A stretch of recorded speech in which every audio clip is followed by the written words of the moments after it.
Olá, eu sou José Henrique e este é o programa Poder Popular Rádio Online, um programa de rádio para internet, redes sociais e novas mídias, uma realização da Secretaria de Comunicação, Agitação e Propaganda do PCB de Minas Gerais, um programa que tem por objetivo discutir os acontecimentos do Brasil e do mundo de um ponto de vista da esquerda e daqueles que ainda lutam por uma transformação mais profunda da sociedade brasileira. Hoje o nosso programa vai conversar com Sofia Manzano. Ela é professora de Economia na Universidade Estadual do Sudoeste da Bahia e militante do PCB. Foi candidata a vice-presidente nas últimas eleições. Olá, Sofia, como vai? Tudo bem? Tudo bem. Vamos começar conversando um pouco sobre essa sua experiência da campanha, né? Você deve ter rodado muito o país, conversado com muitas pessoas. Como que foi essa experiência? Qual foi o aprendizado que você teve? Digo aprendizado não só pessoal, mas no sentido político, da luta de classes no Brasil. O que você contaria para a gente dessa experiência, Sofia? Bom, foi uma experiência muito boa. Eu realmente visitei muitos lugares, desde algumas tribos de índios, assentamentos do MST, assentamentos rurais, mas também fui para muitas universidades, conversei com muitos jovens.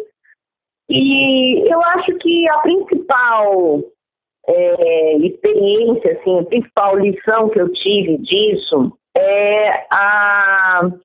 são os problemas que o processo eleitoral tem no Brasil, né? O processo eleitoral, ele é um processo que, como todos nós sabemos, tem vários problemas, desde financiamento de campanha, poder econômico que interfere nas eleições, mas ele também é um processo que nos últimos anos ele fica muito polarizado em poucos temas, né? E se discute muito pouco as alternativas reais para a sociedade brasileira, principalmente para os trabalhadores. É um processo eleitoral muito curto, se nós compararmos, por exemplo, com outras eleições em outros países, que demora de 7 a 8 meses de campanhas, né, com grandes debates na sociedade. E, apesar dos debates serem muito ricos, né, os debates pelos quais eu participei, né, foram debates muito ricos, a polarização, né, que se dá e que se deu no último período, né, entre o pior e o menos pior, né, acaba fazendo com que esse processo não tenha o resultado, né, de ganhos reais para os trabalhadores. Então, né, esse seu relato, acho que ele toma uma concretude visível agora na conjuntura, que é de uma profunda separação entre as instituições e a sociedade, né, entre o que se discute no debate institucional, eleitoral, parlamentar e o que fomenta, né, na sociedade. Nesse sentido, enquanto militante do PCB, você faz parte do coletivo Ana Montenegro. Queria que você explicasse para a gente o que é esse coletivo que procura atuar na sociedade, né, nesse sentido que nós estamos falando. O que é esse coletivo Ana Montenegro e o que seria feminismo classista, Sofia? Sim, é o coletivo feminista classista Ana Montenegro, né? E ele organiza as principais lutas das mulheres, né? Para a gente compreender o que significa uma luta feminista classista, em primeiro lugar é bom lembrar que desde o Estado moderno, do advento do capitalismo, a luta das mulheres, né, a luta feminista, ela se iniciou com as mulheres revolucionárias, socialistas, as comunistas, e Ana Montenegro foi uma dessas mulheres, né? Uma mulher muito forte, muito lutadora, que sempre militou pela causa do comunismo, mas também das mulheres. Agora, existem muitos movimentos feministas, né? Movimentos feministas que são de origem burguesa, né, e movimentos feministas particularistas, e tem movimento feminista classista. Para a gente compreender melhor o que significa esse movimento feminista classista, nós precisamos compreender que a hierarquização entre homem e mulher, né, a opressão, né, que as mulheres sofrem, ela não é uma opressão apenas da nossa sociedade atual. Ela é uma opressão que remonta desde o surgimento da sociedade de classes. E se nós observarmos nas sociedades que não são divididas em classes sociais, essa opressão não existe. Então nós acreditamos que, além de lutar, né, pelo direito das mulheres na sociedade atual, pelo combate à violência, pelo combate à discriminação no mercado de trabalho, por todos esses avanços, né, que nós pudermos ter na sociedade atual, é extremamente importante lutar pelo fim das classes sociais. Por quê? Mesmo que nós, mesmo em sociedades em que não existiu ou existe o capitalismo, a opressão da mulher continua desde que continue a sociedade de classe. Então, o fundamental para acabar com essa opressão e com essa desigualdade é o fim da sociedade de classe. Por isso que ele é um movimento feminista classista. Então a gente já conversou um pouquinho aqui da sua experiência política, da militância no movimento feminista. Queria explorar um pouquinho agora a parte mais, seus conhecimentos de economia, Sofia.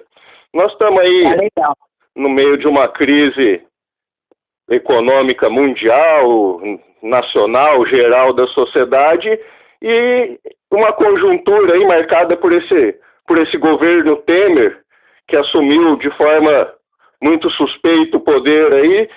Então eu queria que você fizesse uma análise para a gente de como que você está enxergando a crise e as medidas econômicas que o governo Temer tem lançado mão para tentar enfrentar essa crise, Sofia.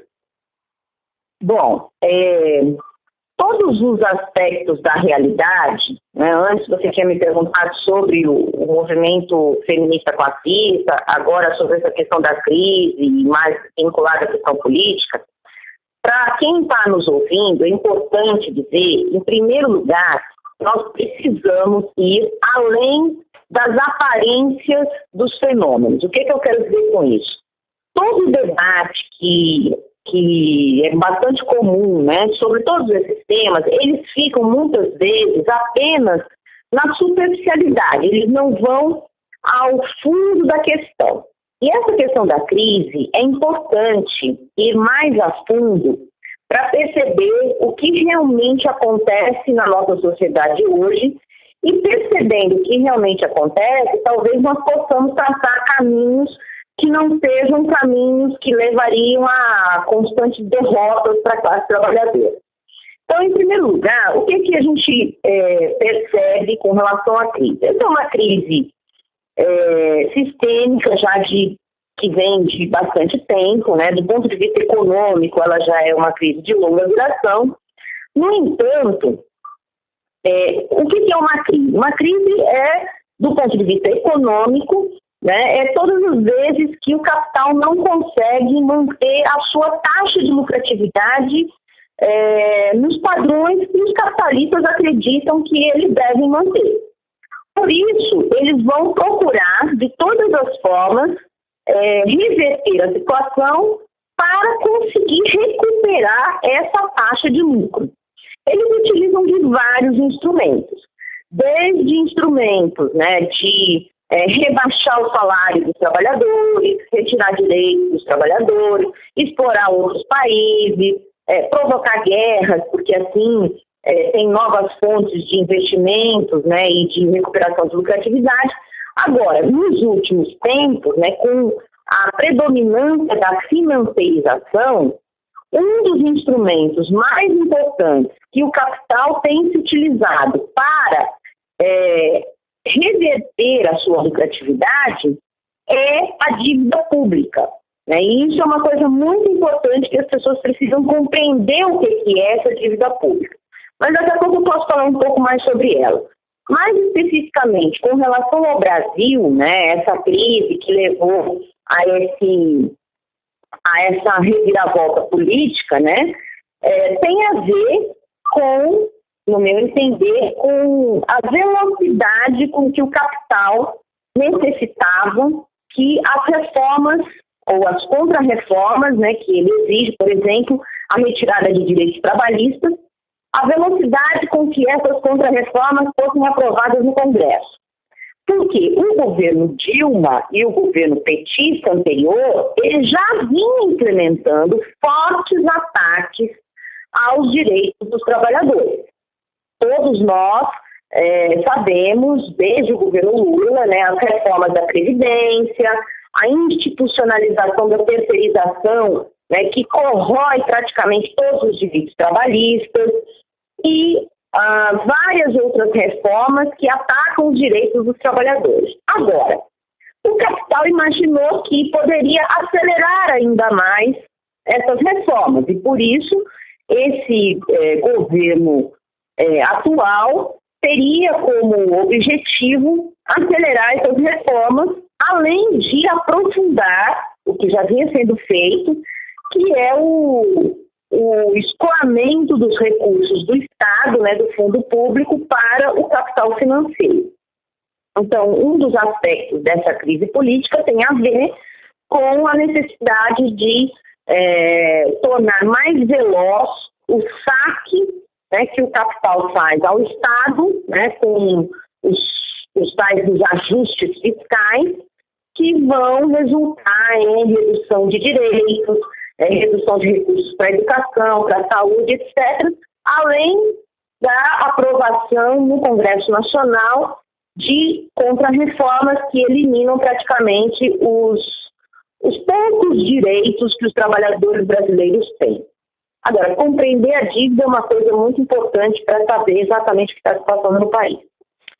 Então, né, você tocou na questão da dívida e recentemente você participou de um debate, até tem um vídeo no YouTube, e você fez questão de enfatizar a dívida pública e esse tema como um tema relevante para um novo ciclo de lutas dos trabalhadores.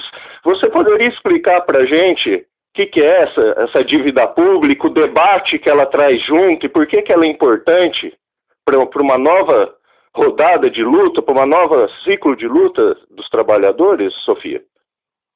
Claro, é muito importante os trabalhadores diferenciarem o que é uma dívida privada ou uma dívida da pessoa da dívida pública. Porque os grandes meios de comunicação, eles fazem questão de associar a dívida do Estado com a dívida de uma pessoa, a dívida de uma família. Eles estão o tempo todo falando assim, olha, se você deve, se o seu orçamento não é suficiente para pagar as suas contas, você tem que economizar, você tem que cortar gastos, você tem que deixar de fazer algumas coisas para poder pagar as suas contas. Eles fazem essa associação entre a dívida pública e a dívida das pessoas. E uma coisa não tem nada a ver com a outra. Por quê? Em primeiro lugar, a dívida pública, ela existe desde que existe o capitalismo e ela não está relacionada necessariamente ao gasto público. Ela está relacionada à necessidade que o capital tem quando existe capital sobrando, quando o capital não tem condições de investir lucrativamente na produção, ele procura o Estado.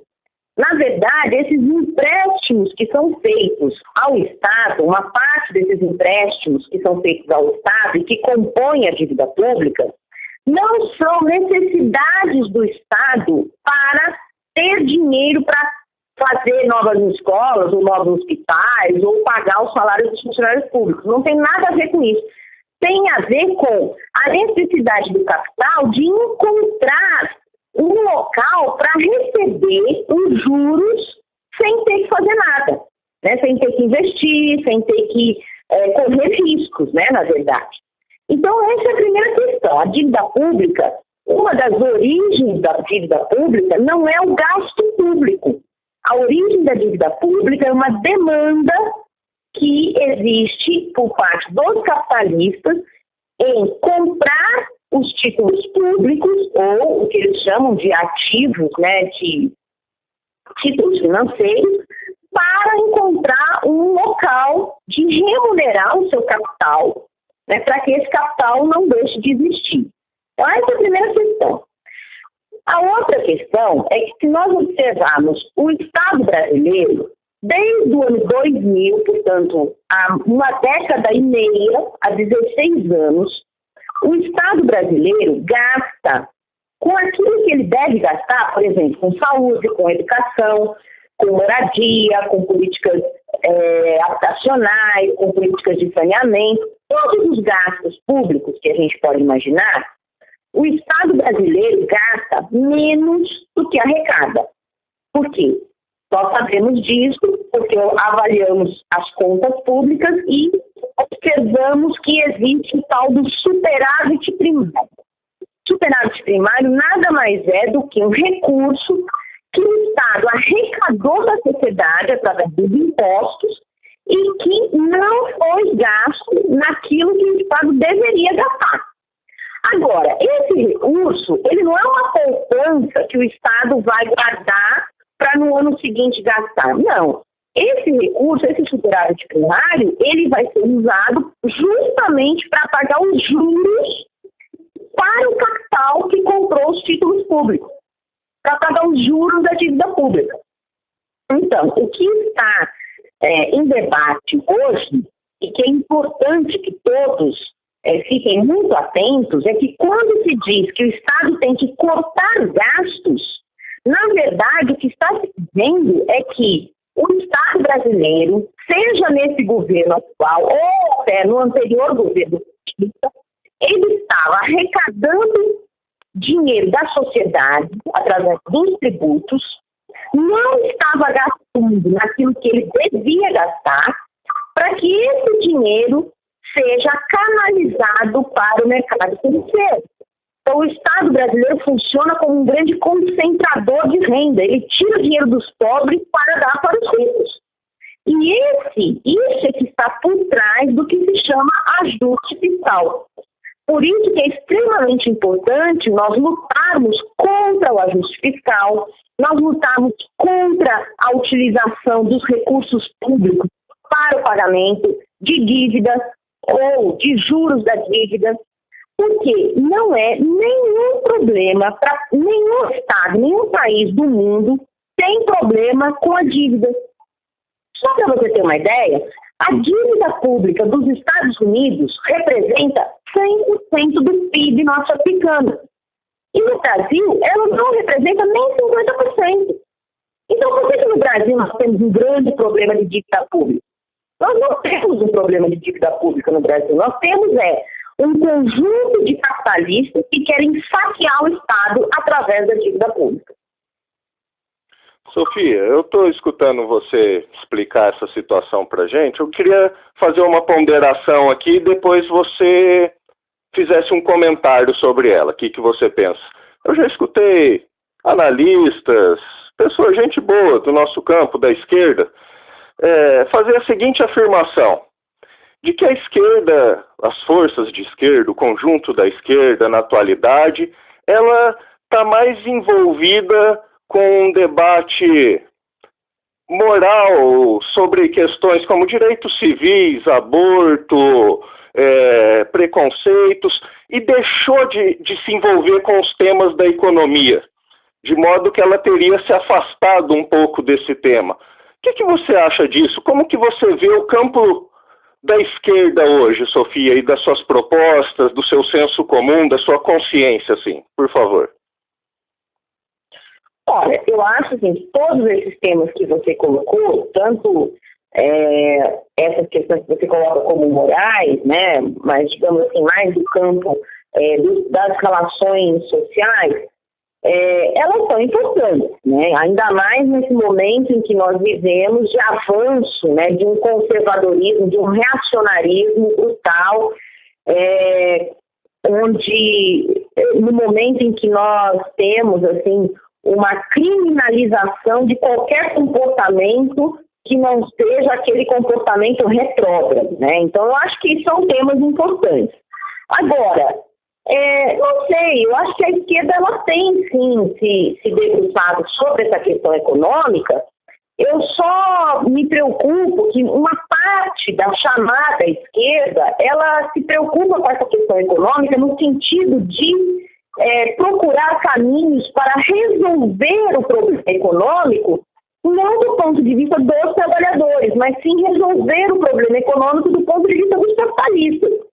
Então, tem uma parte da chamada esquerda que está propondo, por exemplo, políticas que eles chamam de neodesenvolvimentistas ou políticas keynesianas.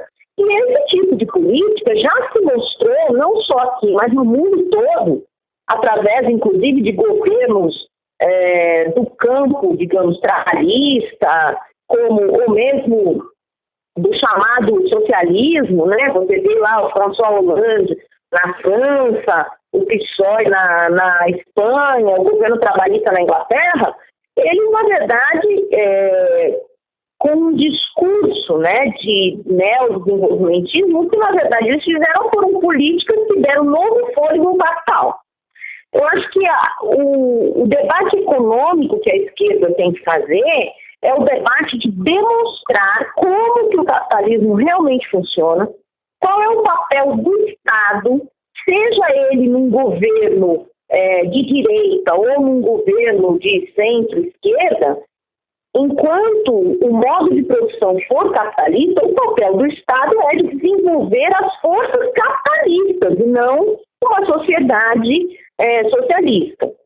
E, na verdade, eu acredito que o debate econômico ele deve servir para desvendar, né, as reais formas de exploração, né, do trabalho, não só no interior da fábrica, mas todas essas explorações que eu falei, através do Estado, através da dívida pública, através da concentração, né, de terras, da concentração da propriedade, tudo isso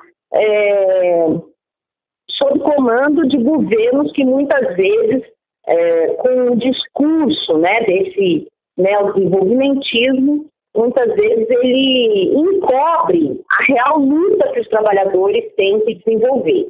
Então, esse que eu acho que é a importância, né, de se descobrir, né, o que o mundo atual, né, as ideologias que o mundo atual desenvolveu sobre o que é realmente a economia.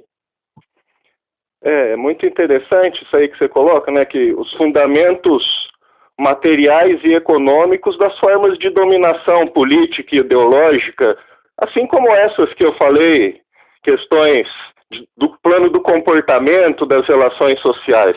Mas, Sofia, eu gostaria muito de agradecer sua participação aqui no programa e desejar boa sorte para você e boas lutas. Eu que agradeço e espero que tenhamos contribuído aí com esse programa que eu acho extremamente importante hoje nas lutas que nós teremos que enfrentar. Boas lutas para todos. Obrigado, um abraço, até mais, tchau. Um abraço.